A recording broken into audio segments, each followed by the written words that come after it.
کہ یہ کتنا بڑا گناہ ہے.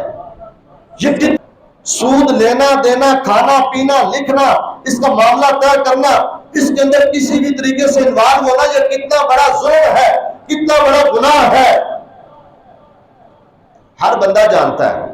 لیکن آج ہم ملک کے اندر دیکھ لیں، قانونی طور پر سود لاگو ہے اور زکوٰۃ کا نظام نافذ نہیں ہے، ٹیکس کا نظام ہے. اب آپ دیکھیں ہمارے اس ملک کے اندر جو موجودہ مہنگائی ہے، اس کے اندر کتنے ٹیکسز ہیں. ہر بندہ ٹیکس ادا کرتا ہے اور ایسی ایسی چیزوں کا ٹیکس ادا کرتا ہے کہ اس کے زیر استعمال بھی نہیں ہے.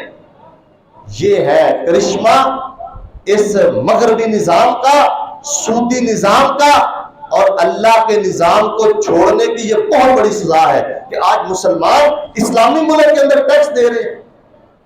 مسلمان ہو کر اسلامی ملک میں رہ کر اسلام کے نام پر بننے والے ملک میں وہ ٹیکس ادا کرتے ہیں. یہ کہاں کا ضابطہ اور کہاں کا اصول ہے؟ یہ اس وقت ہمیں بنانا پڑا جب ہم نے زکوٰۃ کو چھوڑ دیا. اور تیسری بات، امر بالمعروف، نیکی کا حکم دینا، برائی سے منع کرنا. آج یہ تو کہا جاتا ہے کہ امر بالمعروف کرتے رہو، نہی عن المنکر نہ کرو. لوگوں کو اچھائی کا حکم تو دیتے رہو، برائی سے منع کرو گے تو فساد ہوگا، برائی سے منع کرو گے تو تفرقہ بازی ہوگی، برائی سے اگر روکو گے، برائی کی مذمت کرو گے تو اس کا یہ نقصان ہوگا. اتنا بڑا ظلم ہے، اللہ کی شریعت کے ساتھ مذاق اڑایا جا رہا ہے. کیا اس کا اللہ کو نہیں پتا، اللہ کے پیغمبر کو نہیں پتا کہ امر بالمعروف اور نہی عن المنکر سے امن آتا ہے یا فساد ہوتا ہے؟ جس معاشرے کے اندر جو ہے نا وہ فسادات سے روکا جائے اور منکر سے روکا جائے، قابو پایا جائے، وہاں امن قائم ہوتا ہے، وہاں امن و امان ہوتا ہے. جب لوگوں کو برائی سے روکنے کے اصول، قوانین اور ضابطے بنائے جائیں گے، اللہ کے فضل سے یہ سب لوگ برائیوں سے باز آ جائیں گے، سب لوگ رک جائیں گے. اس کے لیے اسلام نے حدود قائم کی ہیں، شرعی حدود دی ہیں، جن کو جاری کرنا، نافذ کرنا مسلم حکمران کی ذمہ داری ہے، مسلمانوں کی ذمہ داری ہے. اگر وہ نہیں کریں گے اس کا مطلب ہے انہوں نے اللہ کی بڑی ناشکری کی ہے اور اس اسلام کے نام پر بننے والے، قائم ہونے والے ملک کے اندر اسلام کا نام لے کر اسلام کا مذاق اڑایا ہے، دین کا نام لے کر دین کا مذاق اڑایا ہے. یہ ڈبل جرم ہو جاتا ہے کہ اسلام کا نام لینا اور پھر اسلام کا مذاق اڑانا. اور یہ شروع سے لے کر آج تک ایسے ہی ہو رہا ہے. اسلامی نام لے کر مسلمانوں کے جذبات اکٹھے کیے جاتے ہیں، پھر مسلمانوں کے ساتھ مذاق اڑایا جاتا ہے.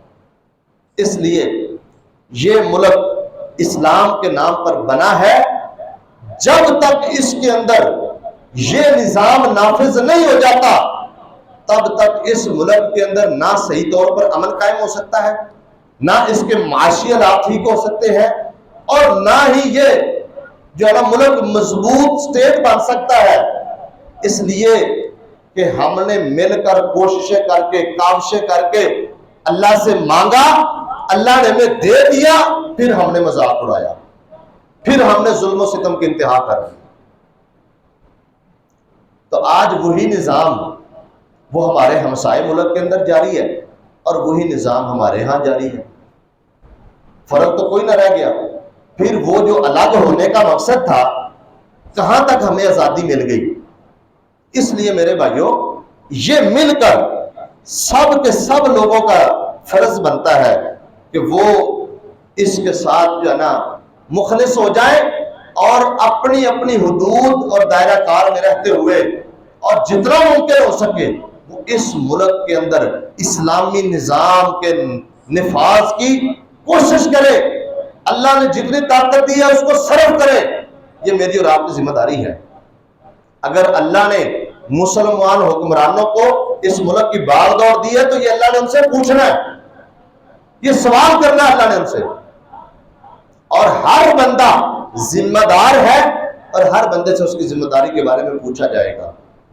اللہ نے جتنی ڈیوٹی، جتنی ذمہ داری، جتنے لوگ متاحت بنائے ہیں، سب کے بارے میں پوچھا جائے گا اور اس کی ذمہ داری کے متعلق بھی پوچھا جائے گا۔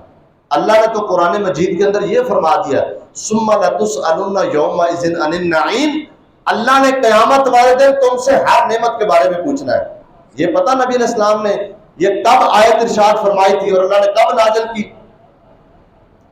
نبی علیہ السلام بھوکے ہیں، صحابہ کرام بھوکے ہیں، کئی دن ہو گئے بھوک میں گزار رہے ہیں، ایک دن بڑی مشکل سے تھوڑا بہت کھانے پینے کے لیے کچھ کھجوریں پانی ملا، کھانے پینے کے بعد نبی علیہ السلام نے فرمایا میرے صحابہ ثم لتسألن یومئذ عن النعیم، اس نعمت کے بارے میں بھی اللہ نے پوچھنا ہے۔